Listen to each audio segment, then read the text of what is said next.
think someone, right, someone leads it. Yeah, I'll go ahead and lead it. I pledge allegiance to the flag of the United States of America, for the republic it stands, one nation under God, indivisible, with liberty and justice for all. Okay, thank you. Okay, it's now a little bit after 6. We're here tonight for the regularly scheduled meeting of the Fortuna Planning Commission. Can you guys hear me okay? I can. Audio is good, okay.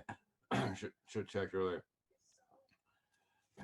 So you've joined me in the flag salute, thank you. I guess we bring the meeting to order. Katie, can you call roll, please?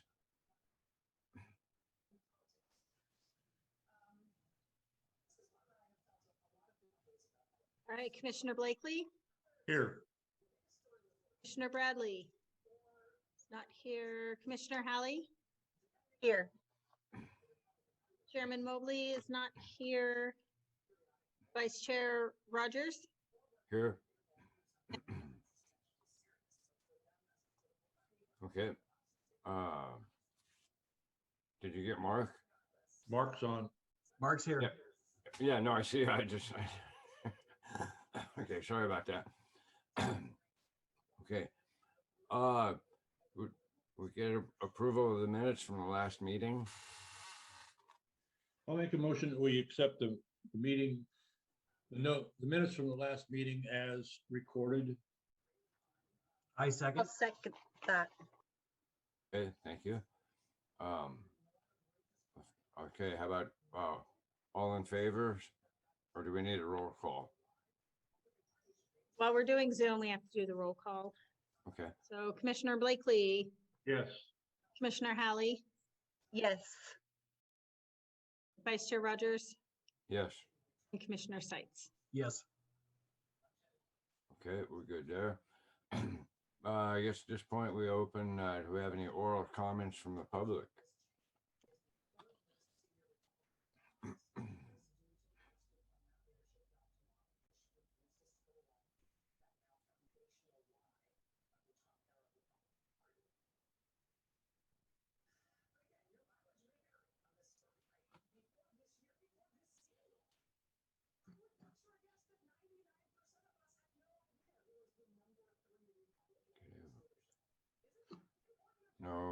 No comments so far?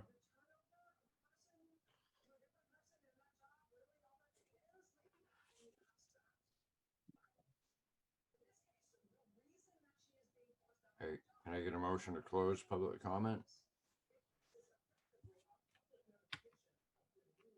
I'll make a motion to close public comment. I would like to second. Okay, and a roll call, please.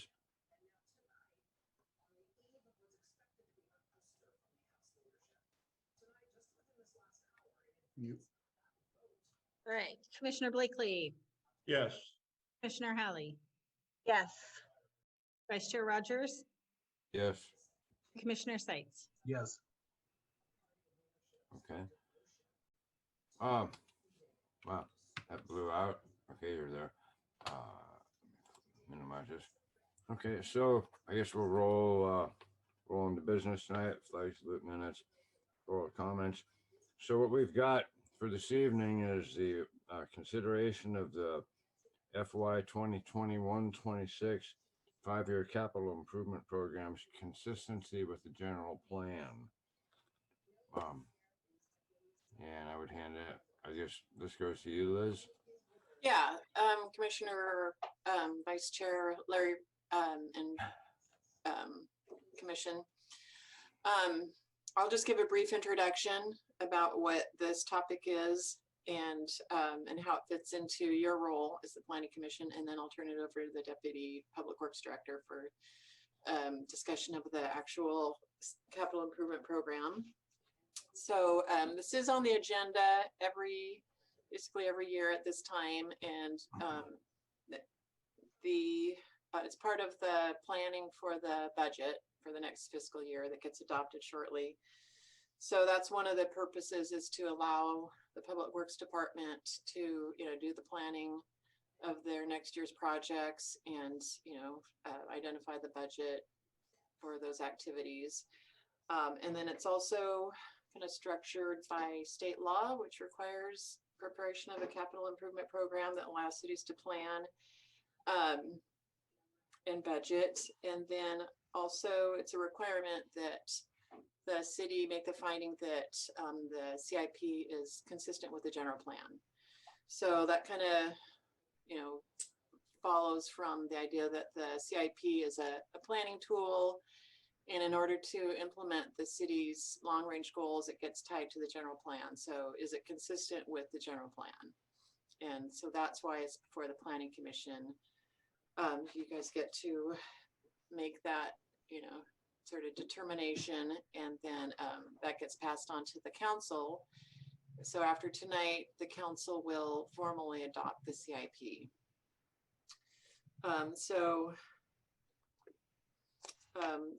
You noticed in your staff report, there is at the end, so you've got the staff report and then the CIP, which will be presented shortly. And then I prepared a short report going through the general plan elements, and then just a discussion of consistency. So identifying which of the CIP projects are applicable to that element or that chapter of the general plan, and then a little discussion about why that's consistent. And the topics, the elements of the general plan include, that are discussed back there, include the land use element, economics, housing, transportation and circulation, natural and cultural resources, parks and recreation, public facility, health and safety, and community design. So for the most part, the projects in the CIP relate to the transportation and circulation element, and that would be, of course, the road projects. Parks and recreation, there are some public or some parks facilities projects that are listed, and public facility and health and safety, and those kind of relate to utilities, storm drainage, water and sewer. So there is that discussion at the end. And I'm not going to go over it. I think, each of those, some of the elements don't really have anything from the CIP tied to them, like the land use element or housing, community design necessarily. The other ones I do discuss, the projects and the consistency. So if you have any questions or want to discuss any of those sections, definitely we can do that. I think we'll move on to the presentation, and then you guys can ask questions, talk about the consistency, if you have any questions or comments about that, and then just make the finding if that's what you determine. So with that, I'm going to hand it over to the Deputy Director of Public Works, Kevin Carter. Great. Thanks, Liz. Good evening, Commissioners. Tonight, I'm going to go through kind of a high-flying overview of the CIP that we produced this year. I'll highlight some projects. I've got some photos of those, and I pulled out some of the projects that we've completed this year and just kind of the process. I'll share my screen here real quick. PowerPoint. So can everybody see that? Yes. Okay, great. So again, this is we call it the 21-22 5-year CIP, even though it's really the 21 to 26. And we start the process every year by taking a look at the projects that we've completed, and we remove those projects that were completed. A couple of those would be the Jameson Creek project that most people are aware of, that happened out on Runnerville Road and had Runnerville Road shut down for a while this last year. There's still some minor work that will be done down in the channel. The road will stay open. There won't be any shutdowns of the road that are anticipated at this time, maybe for an hour or so to unload materials or something like that. And then the Safe Routes to School project was also completed this last year. Okay. So the Jameson Creek Culver, here's a photo of that. It was a very extensive project. It was mostly funded through grants, and some of them were through Fish and Wildlife, some of them through Water Resources Board. And that was a pretty successful project. I think it's a very successful project. We won't have to worry about that culvert for years to come. It was it's a little bit interesting. It was some old train boilers that were all welded together. That was the original culvert, and that's been replaced now with, as you can see, a very large 14-foot by 12-foot concrete culvert. The Safe Routes to School project was at South School, which is now, I believe, called Walter School. And the picture on your left is Lawndale, that has all new sidewalks, new striping, bike lanes, parking. Each individual house had to have, right entry and construct to do a little bit of work on their driveway for some conform concrete work, flat work. And then the picture on the right is the intersection of Lawndale and Newburgh, and that enhanced crossing, which is a rapid flashing beacon crosswalk sign. There were other projects that were completed that were a little bit smaller that we can talk about if you like. The next step is we go through the process of confirming budget and scope for this year's projects from previous CIPs. And we also identify new projects through our master plans, which include our storm drain master plan that was done in 05, our water master plan that was done in 07, and our sewer master plan that was done in 2011. All three of those master plans are being budgeted this year to be updated. And so that will help us in future capital improvement processes to identify projects and find the funding and find grants and all that stuff. We also go to our division heads, which are our operations and maintenance crew, and with their direct observations with their crews. And we use our pavement management plan for pavement projects. And we also work with the Parks Department to develop community projects, which we'll talk about in a second. Prioritization. So we prioritize those that can be funded this fiscal year. Obviously, if it can't be funded, it has to be pushed out. Either it's local funds or grant funds. We strive to have a lot of grant funds on our projects, and you'll see in a little bit the pie chart showing how much is grant funded, how much is local funded. And then we take a look at those that should be put out for funding or other reasons. Example is paving after a water main replacement. We don't want to, replace a water line underneath brand new pavement, obviously. We distribute the cost over a 5-year planning period, if need be, on our larger projects. If not, we just get it done in a 1-year period. We review and create each project worksheet. So each project has its own worksheet, which provide details for each project, a justification, photos, and previous funding that's been spent and future funding that's being allocated for each of the projects. And as Liz mentioned, this is, well, part of it is it's just mainly a planning document other than this next fiscal year, which is being included in the budget process and has already been taken to council with our finance director and has been included as part of the budget for this next fiscal year. Many things will and can change from now in the next 4 years after this next fiscal, including state transportation funding. We just found out that we'll have some more STIP funding that will be available, and we'll be aggressively going after that in June.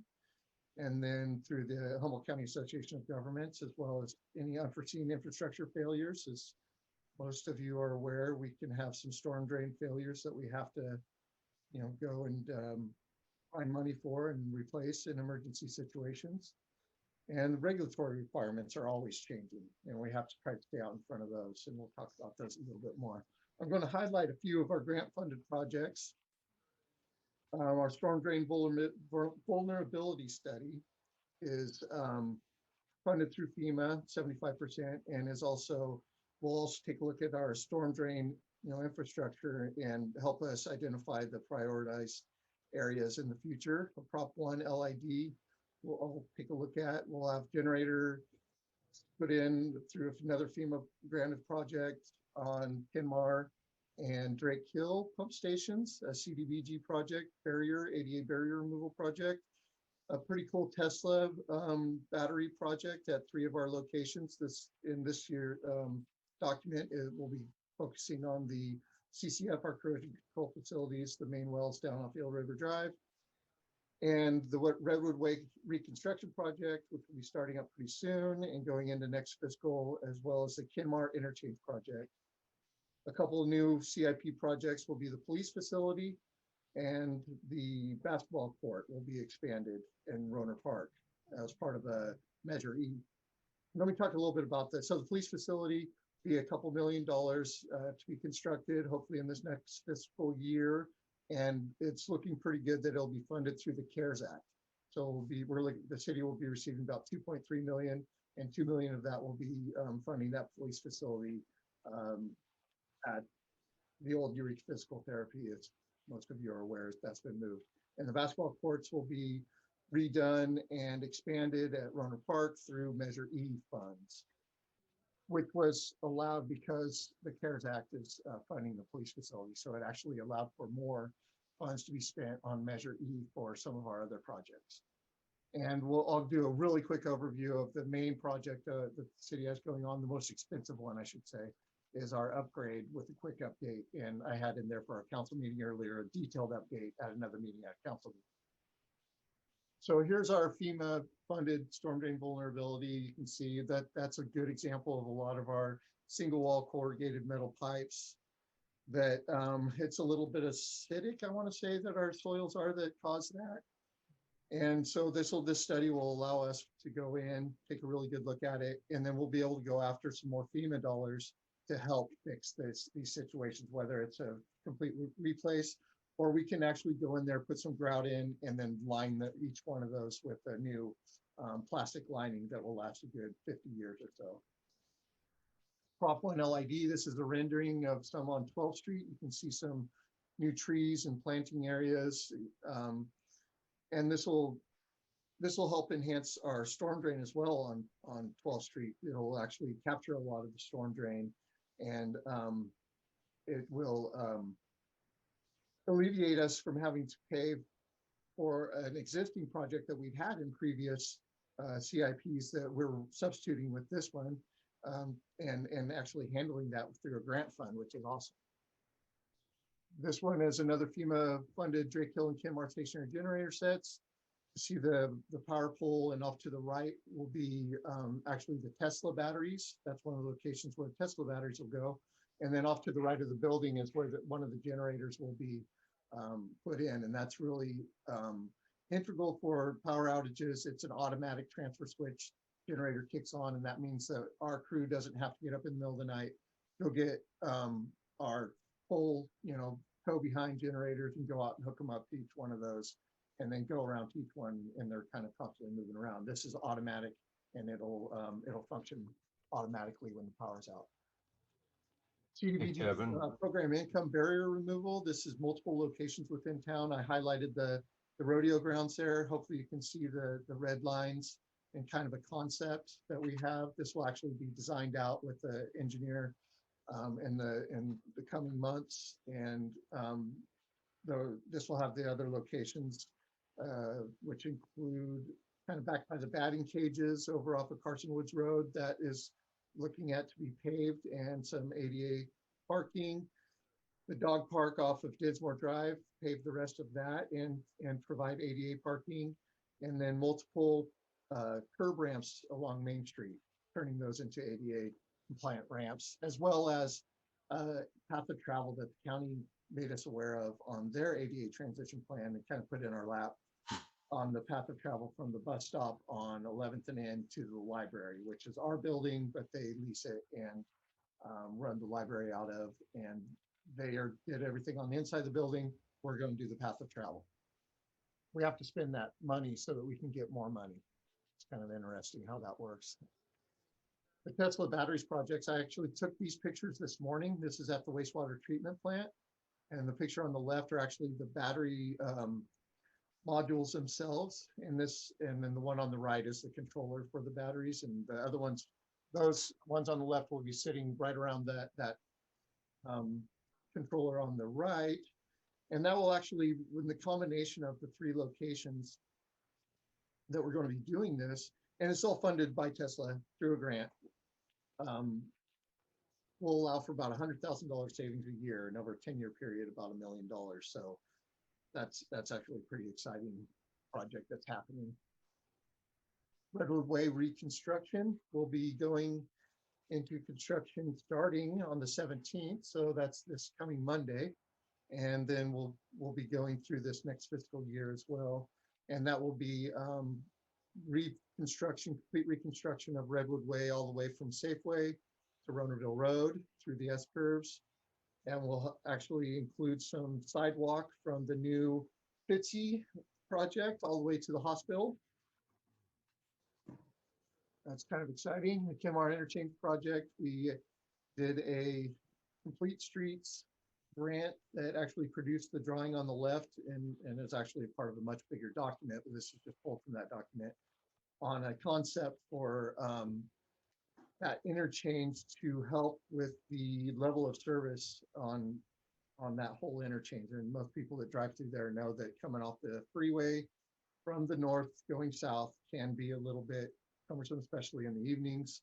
And these roundabouts are designed to alleviate that, as well as the potential for the mill site to be developed. Picture on the right is just the overpass itself. And then we'll be hopefully removing some of the railroad crossing, as you can see in that picture. Not the actual crossing itself, but the light. Then finally is the Mpdes compliance project. That's our major wastewater project, which will be relocating our effluent location where it discharges during the summer months to over across the river. It'll be actually a directional bore underneath the river. It'll be about 1/4 of a mile, I want to say, 2,000 something feet from our facility over under the river, and then comes back up. If anybody knows where it is, it's a South Ferry crossing. And then if you come up the river bar a little bit, it's the old motorcycle track, and that it'll actually be an underground infiltration basin, which will almost be imperceivable. It'll be a few feet underground, and then it'll take that water. So that being offered up, I do want to bring up the actual. Come on.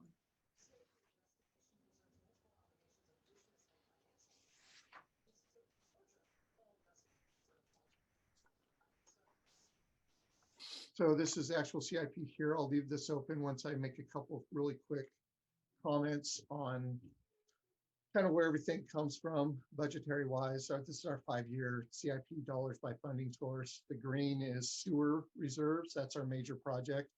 It's 19.5 million, I believe is what we have in there for a 5-year project. It could be more. Doubt it'll be less. The red area is the grants, 7.7 million over the next 5 years. And then the blue is our water reserves, which is about 5.7 million. General fund is about 2 million. That actually will be reimbursed by the CARES Act, and that's the police facility. And then this pie chart shows this next fiscal year and the funding sources. The orange is from grants. The green is from sewer. The blue is the police facility. The dark blue is water reserves. And then the purple is Measure E. And then the others are local transportation funds and then traffic facility fund. So with that, I'm more than happy to answer any questions on any specific project or anything on the process. I was curious if you could tell us a little bit more about the CARES Act and how our city obtained that. And, just tell us more about it. I'm interested. So it was allocated, it wasn't a competitive amount. So the city was allocated 2.3 million through that. And our finance director's been going back and forth with the folks that regulate that and trying to find out what projects will qualify for that. And ironically enough, which I believe is ironically enough, is it's water and sewer projects were automatically included in that. The police facility was included, being considered to be included in that, and is actually looking pretty good because of the impact to the COVID situation. And so our existing police facility, they were crowded in and around each other. And so we ended up purchasing that piece of property and allowed them to spread out more. And then this will actually complete that and keep a PD with more space and more room. And then can't recall the other ways that can be funded. Basically, if it's been impacted, I believe we can backfill the general fund. Some, if we can prove, like say the loss of funds to the River Lodge due to the coronavirus or other of our recreation programs, we can backfill some of that. And I believe that's what Aaron, our finance director, is planning on spending or allocating the remaining 300,000, depending on how the project costs come through. And we have the permit and we'll be going out to bid pretty soon on the PD. It's been designed. So I'm just curious, do those funds come directly from the federal government, or do they go, is the state of California intermediary, or is there another intermediary? I may be speaking out of turn, but I believe that Aaron's been talking mostly to the state. I don't believe he's been talking to the Fed. So I think it is an intermediary. Another question, sorry to ask you so much, I'm just curious. That's fine. Is every municipality in America, does every municipality get some of those funds? You know, by looking at what I've seen on the grass, because I focus in on our area, quite frankly, and it's everybody that, you know, in the county is anticipated to receive those funds. So I'd assume that it's everybody. Isn't CDBG federal trickle down money? It is. It's through HUD, Housing and Urban Development, and then Liz might actually, I don't know how much you deal with CDBG, Liz, but we basically, what we do is we work with either a homeowner or a business, and we, you know, go after some grant fundings. And then we're the intermediary as well, and so we give them the money. So, you know, I think Curly's restaurant was one of those, and then when they pay the city back in those funds, that actually goes into the program income pot, and then we end up doing projects through utilizing that program income dollars. Does that sound right, Liz? Yeah. And the program income, even though that's in the city's funds now, it's still subject to the regulations from CDBG with Yes. regards to how it gets spent and who it benefits and things like that. Katie, I know you've been involved, and Katie's actually been working on another CDBG grant. Did you have any other insights that you might add? I think she's kind of been more directly involved. I think you guys covered it. Yeah. We've got a good healthy reserve of the program income funding right now, which is great. And that's one of the ways that CDBG can benefit jurisdictions in the long term is, you know, by funding programs for the community, and then the community in turn will keep funding more and more programs. So. And to point out our project, it has to benefit low to moderate income folks. So that's one of the requirements through the feds. And we also have to do what's called Davis-Bacon. It's a prevailing wage. You know, once we do the construction, everything has to be prevailing wage. And those requirements are, you know, there's a lot of requirements involved with that we have to go through and manage. So it's all subject to the federal requirements, even though it is, like Liz said, in our coffers. Other specifics?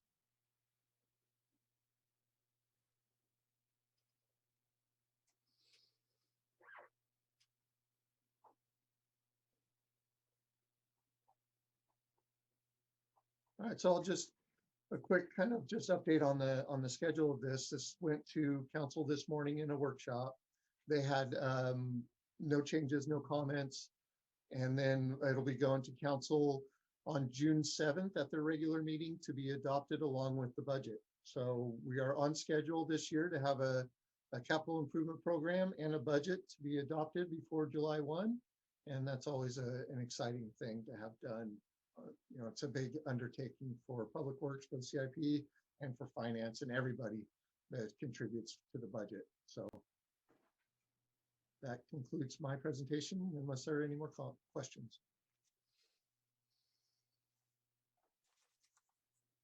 Thank you.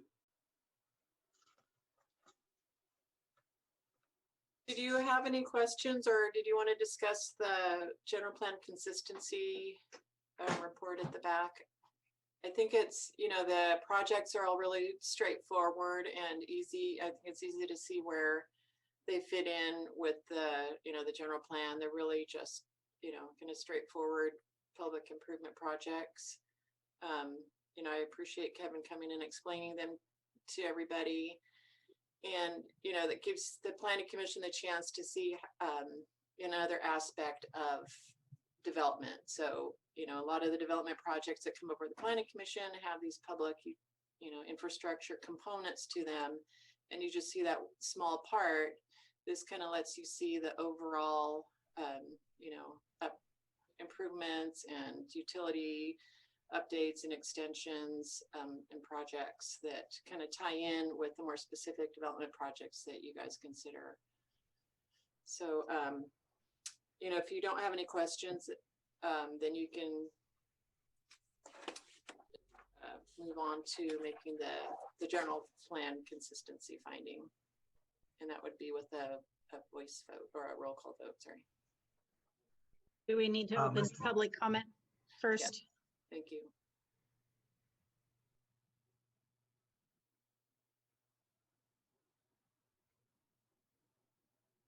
Am I calling that to open for public comment? Okay. Can I get a motion to open this for public comment? I'll make a motion to open for public comment. Second. Thank you. Okay. Katie. Roll call vote.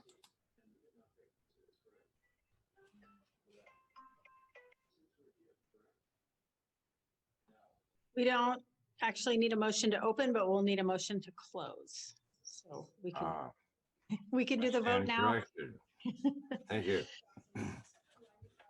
But let me throw up the slide.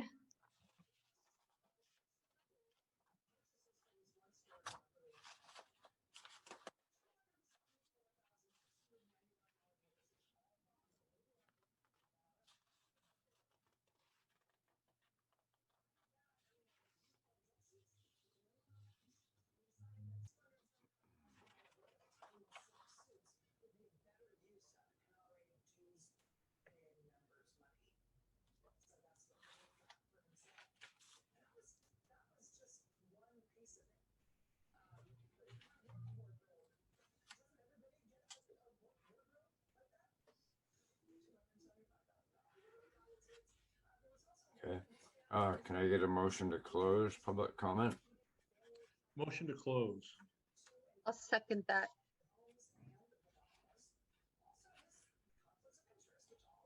Can we get a roll call vote?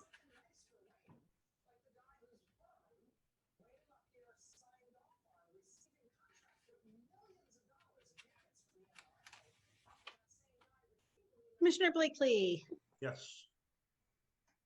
Commissioner Halley, Yes. Vice Chair Rogers, Yes. Sites. Yes.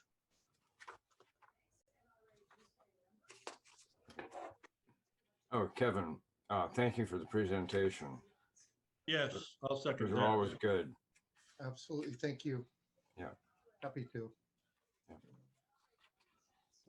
Mr. Chairman, I'd like to move that we find that the proposed fiscal year 2021 to 2022 5-year capital improvement program is consistent with the general plan. I'll second that. Okay. I guess that's a roll call vote. That is Commissioner Blakely, Yes. Commissioner Halley, Yes. Vice Chair Rogers, Yes. Sites. Yes. There we go. Okay,